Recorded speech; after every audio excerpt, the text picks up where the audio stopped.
I'm Sarah Starr, and this is your space weather forecast for April the 11th, 2024. We had massive Schumann spikes and massive transformations. We are changing and shifting into these quantum timelines that we knew were coming in the future. However, it's here now. So the energies were probably intense. A lot of people were experiencing a lot of emotions coming out. A lot of people are experiencing a lot of situations or people that were intensifying and then lifted away, and kind of there's a barrier there now, which is good because you can reflect on a lot of things and then build upon yourself. Sometimes you need to be stuck in a state of solitude over here while situations unravel over here. You need to work on yourself, make yourself stable, especially right now. Literally, okay, we need to be stable by November, guys, remember.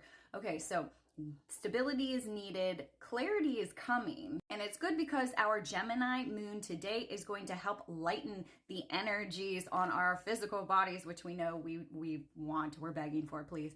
And it's also going to change some of the emotional body that we have today. So it's not going to be like super high emotions. You're going to be able to integrate them a little bit more gracefully. So the Sun and Mercury are meeting up today, and this marks the halfway point of retrograde. That means intensity is going to clarify today and tomorrow. So expect to see new perspectives, expect to find more understandings and solutions. There may be a nervous, anxious type of feeling today. Communication may be a little bit off or a little bit rushed because we may have some clarity that is gained and it may be present. We need to research more. We need more facts before we spill the tea, before any actions happen. So yet again, you're going to find a lot of new insights, especially as you research more. You're finding more answers to start something new, something fresh. So yes, today, tomorrow, there's going to be a very large boost of clarity, which is nice because with eclipse energies and then also with our Schumann frequencies that were just raised in the timelines and everything, we need that clarity. We need stable ground. It's not time to take action right now. That's not a good time. And it's not a good time to word vomit on anybody, especially if you don't have all the facts yet.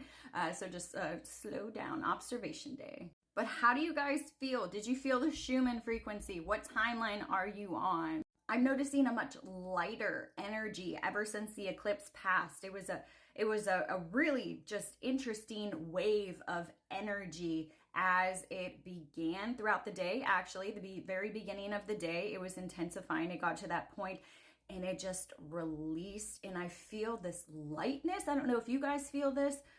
If you're sensitive to energies, you may. But it's a lighter feeling overall. Yes, there's some mental clarity that's just not really there, but it's really hard to filter through all of that when you're getting thrown energies like all the time. So very interesting. We're going to take note of all of the changes that are happening right now. I don't know where you guys lie. I know star seeds are still being pretty targeted right now. That's because we shine way too bright and people want a piece of that.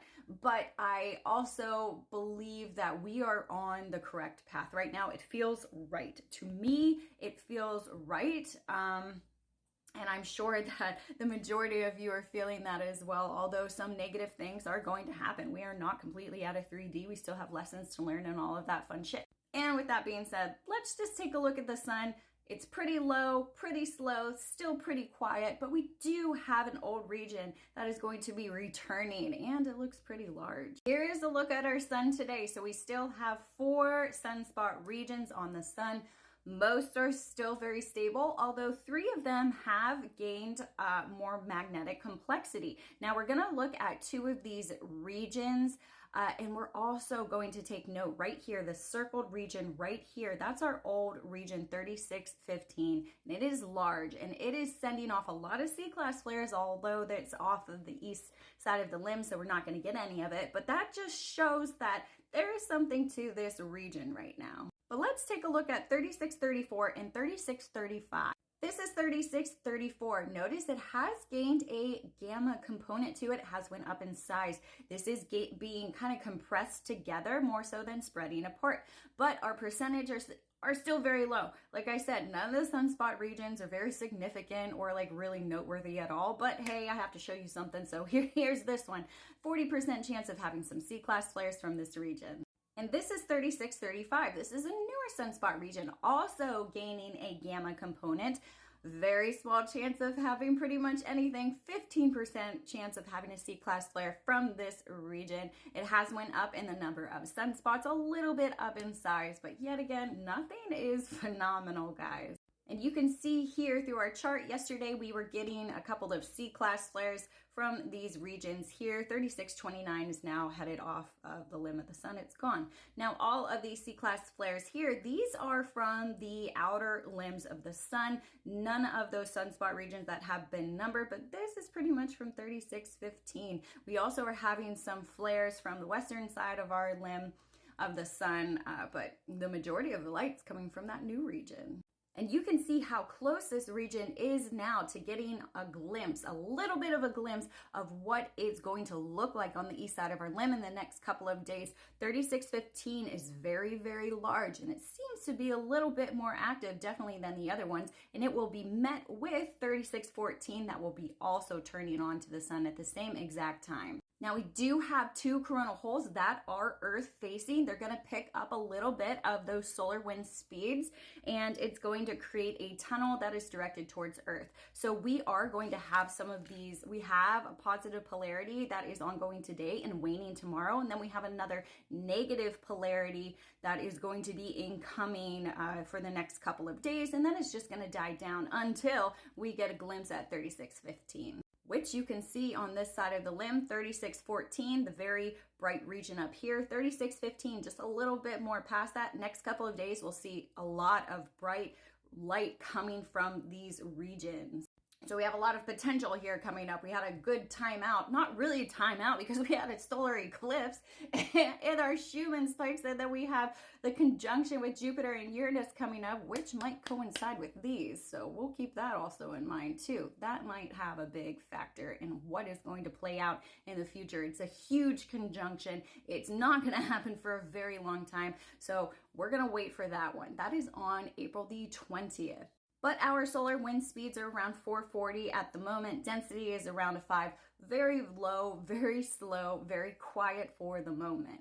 And here's our 3-day geomagnetic forecast. Today we are going to have no geomagnetic storms pretty much the whole time, right? So we have very low solar wind speeds. We're going to reach a KP2 or a 3 today, possibly a 3. And for the next couple of days, it's going to be the same exact thing. Solar weather is kind of quiet for now. But we did have a 15-degree long filament erupted, and it was off the northwestern limb of our sun right over here. So we had a very large filament that lifted off, but it looks like it lifted off it went to more of the east. So we may have some Earth-directed components with this filament liftoff, or we may not, but the data is being analyzed at the moment. We also have more filaments here, and of course they are directed right over those coronal holes. So that's going to have a lot to do with where the direction of this plasma is going to be ejected. And notice yet again, here we are, 3615, our new big region that we'll be able to see a glimpse of in the next coming of days. Now here's our Schumann today. So our peak today, not too high, just a little bit. We are getting a little bit of density coming in, a little bit of purging from the collective. Frequency is a little low. It hasn't had time to really reset itself after our big spike. But we are still getting spikes in Italy right now. So lots of energy still pouring in. And of course, our massive timeline shifts, timeline 1, timeline 2, timeline 3, this is all of them condensing and then splitting apart. We're not at that main factor where they're completely apart, but this has a lot to do with the condensing of the quantum energies right now. So we are having a split in consciousness, and you can see that and feel that within the collective, especially if you're an empath. But this is significant. This right here is significant. And I'm curious, what do you guys feel about this? How do you feel in your heart? Oh my God. And I just wanted to show you guys what the eclipse did look like with our LASCO imagery. Amazing. Is this not amazing? Look at the beams. So today is a great day for clarity, a great day for research, a great day for growing and grounding. Don't run your mouth. Love ya.